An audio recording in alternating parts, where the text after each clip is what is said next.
Le monde du vivant avec Jean-Yves Cretin, entomologiste. Jean-Yves, bonjour. Bonjour. La semaine passée, on a parlé de papillons demi-deuil qui se nourrissent dans les prairies. Cette fois-ci, on va aller du côté d'un lieu très particulier, les reculés jurassiques. Oui, on va Alors, on explique un peu ces reculés jurassiques. C'est comme... Ah ben, on peut quand même tenter, mais oui. Ben, c'est une des caractéristiques des systèmes tabulaires de calcaire fracturés. Donc, sur ce plateau, les eaux s'écoulent au début en surface, et puis avec les fractures, l'eau pénètre à l'intérieur, crée des réseaux, c'est le karst, éventuellement même des grottes. Et puis par endroits, la circulation est suffisamment importante, active, le rôle des glaciers vient se rajouter par là-dessus. Et il y a un effondrement, littéralement, le bout de calcaire disparaît, s'effondre. Comme les fractures sont subverticales, ben, on va avoir des parois relativement... Le calcaire est solide, hein, il tombe, il s'écroule, mais il ne disparaît pas en profondeur. Et on ouvre littéralement une sorte de couloir. Qui se termine par voilà, une reculée, qui se termine normalement un cirque voilà, avec des cascades ou des grottes. Voilà. Alors, donc soit l'eau sort au pied, soit elle tombe du plateau par en dessus. Donc c'est un milieu très original qui existe couramment en Franche-Comté, qu'on trouve dès qu'il y a du calcaire en forme de plateau, on peut avoir apparition de ce type de structure. Hein. Ça se fait aussi du côté de la Macédoine où oui, les caractères sont les mêmes. C'est un milieu très original, donc comme il est original, il y a des papillons originaux. Et là, je voudrais engager un peu le débat sur un petit groupe de papillons qui s'appelle les Hipparchia. En français on dit les sylvandres. Bon. Et on a en Bourgogne-Franche-Comté 4-5 espèces d'Hipparchia ou pas loin. Et sur les 4 ou 5, on en parlait la dernière fois, sur les 4 ou 5, ce sont aussi des consommateurs de graminées. Hein. Il y en a un ou deux qui vont bien, un ou deux qui sont en train de décliner, et puis un ou deux qui ont disparu. Donc, celui dont je voudrais vous parler, il est intéressant parce que c'est un vrai jurassien. C'est pas un vrai jurassien puisqu'il s'appelle le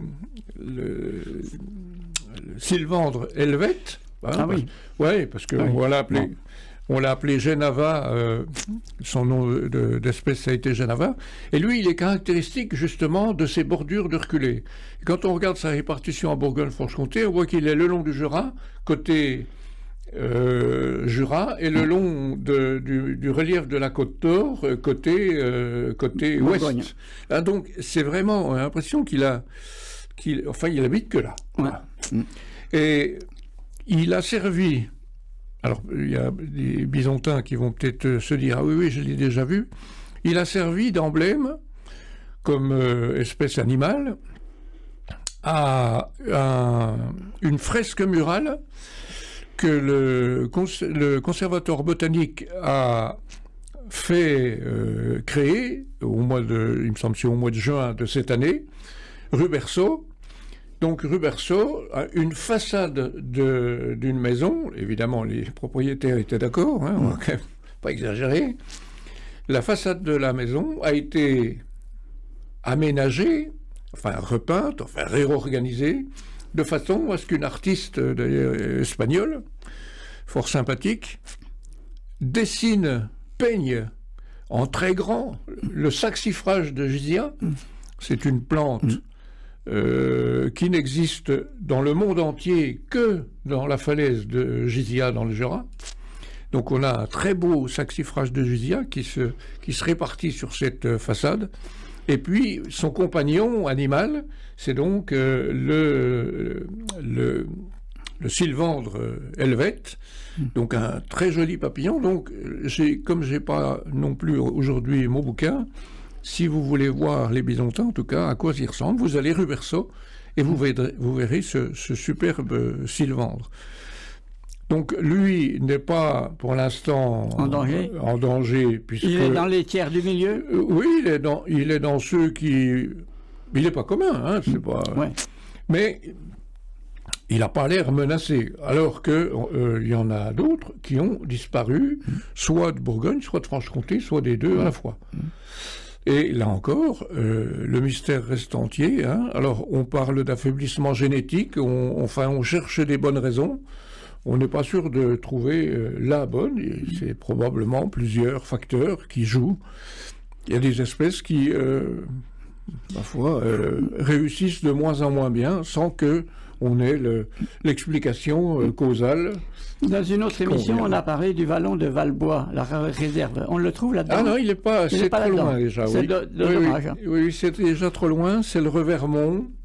Il faudrait que je revérifie, mais je pense pas qu'il y soit. Comme ça, dans ma mémoire, je vois cette image. C'est donc tout le Revermont premier plateau. Hein, tout le Revermont premier plateau. Oh, ça serait pas impossible qu'il remonte ou qu'il ait remonté le long de la Loue.